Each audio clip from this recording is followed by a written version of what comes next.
Ukraine যুদ্ধ বন্ধে যুক্তরাষ্ট্রের নবনির্বাচিত প্রেসিডেন্ট ডোনাল্ড ট্রাম্পের সঙ্গে আলোচনায় বসতে চান রাশিয়ার প্রেসিডেন্ট ভ্লাদিমির পুতিন। তবে এই ক্ষেত্রে কিছু শর্ত রয়েছে তার, যেমন ইউক্রেনে রাশিয়ার দখল করা ভূখণ্ডগুলো নিয়ে বড় কোনো ছাড় দিতে চান না তিনি।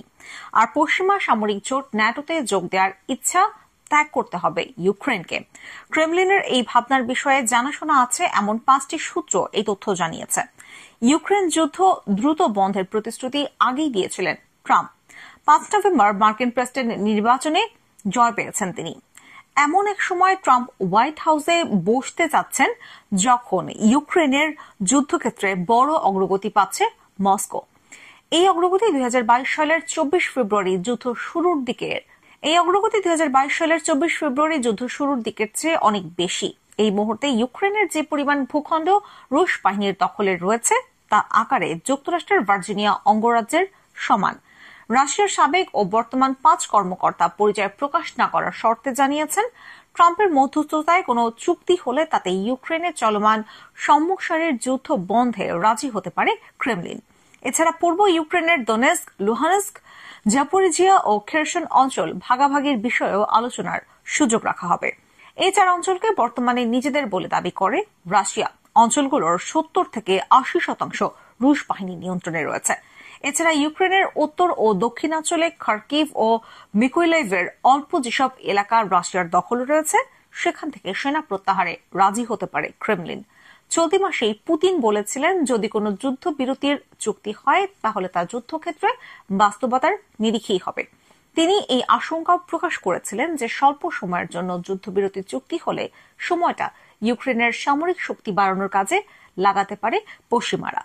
সম্প্রতি যুক্তরাষ্ট্রের তৈরি দূরপাল্লার ক্ষেপণাস্ত্র ব্যবহার করে রাশিয়ায় হামলা চালাতে ইউক্রেনকে অনুমতি দিয়েছেন মার্কিন প্রেসিডেন্ট জো বাইডেন।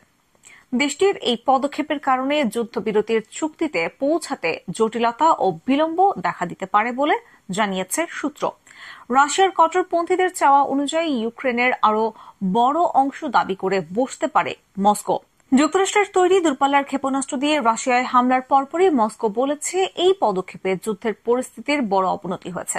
এমন পরিস্থিতিতে শেষ পর্যন্ত কোনো চুক্তি না হলে রাশিয়া যুদ্ধ চালিয়ে যাবে বলে রয়টার্সকে জানিয়েছে সূত্র। গত মঙ্গলবার রাশিয়া যুক্তরাষ্ট্রের তৈরি দূরপাল্লার ক্ষেপণাস্ত্র দিয়ে হামলার দিন ক্রেমলিনের মুখপাত্র দিমিত্রি পেসকভ বলেছিলেন, পুতিন ইতিমধ্যেই বলেছেন কোনোভাবেই সংঘাত বন্ধ হবে না।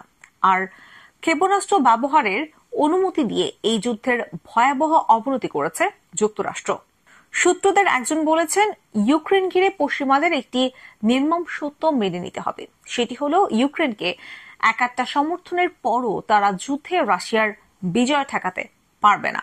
যুদ্ধ বন্ধের জন্য ইউক্রেন ও রাশিয়াকে এক ছাতা নিচে একমাত্র ট্রাম্পই আনতে পারেন বলে মন্তব্য করেছেন তার যোগাযোগ বিষয়ক পরিচালক স্টিভেন শিও। আর Trump the Art of the Deal বইয়ের লেখক ট্রাম্প বলেছেন, শান্তি চুক্তির জন্য দরকার পড়লে তিনি সরাসরি পুতিনের সঙ্গে কথা বলবেন। তবে যুদ্ধ না থামানোর বিষয়ে গোল ধরে বসে থাকা কিয়েভ ও মস্কোকে তিনি কিভাবে এক ছাতার নিচে আনবেন তা স্পষ্ট করেনি। সূত্র জানিয়েছে, রাশিয়া চায় না ইউক্রেন ন্যাটোতে যোগ দিক বা ইউক্রেনের ভূখণ্ডে ন্যাটো সেনারা অবস্থান করুক। কিয়েভ এই শর্ত মেনে নিলে তাদের নিরাপত্তার নিশ্চয়তা দিতে চায় মস্কো।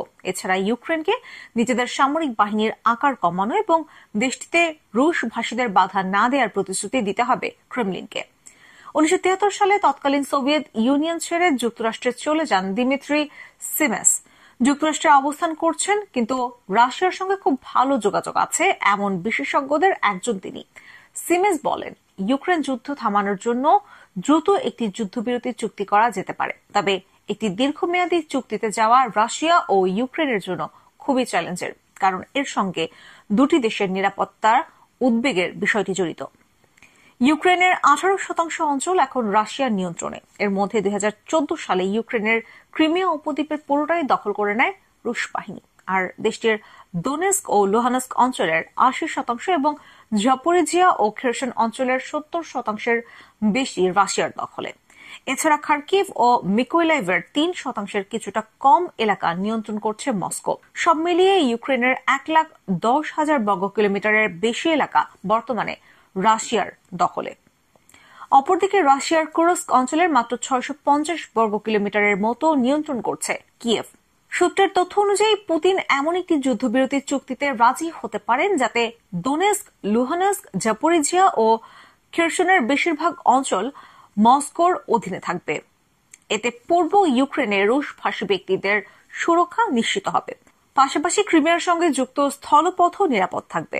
এসব সূত্রের একজন বলছেন, ইউক্রেন ঘিরে পশ্চিমাদের একটি নির্মম সত্য মেনে নিতে হবে। সেটা হলো ইউক্রেনকে একাটা সমর্থনের পরও তারা যুদ্ধে রাশিয়ার বিজয় ঠেকাতে পারবে না।